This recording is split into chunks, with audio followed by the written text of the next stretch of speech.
akan APC a Najeriya. Babu wata jam'iyyar da za ta yi daɗin kai kamar APC 2027. Idan ka kalli APC za ka iya kasa ta gida uku, akwai APC a ƙasa, akwai APC a jiha, akwai APC a local government. To su waye ma a APC ƙasar?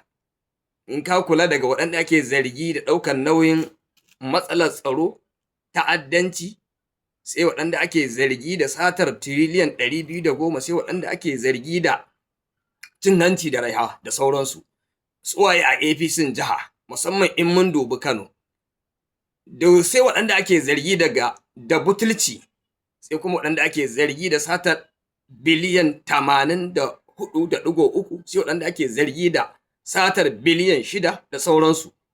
Idan mun kalli APC a matakin local government, za mu ga cewar za ka ga musamman ka dubi Gezawa, ga kuɗaɗen ana samu na tarayya, ga kuɗaɗe na harajin waɗanda ake samu na kamfanoni, amma babu aikin da hannu zai taɓa ƙafa ta taka idanu ya gani.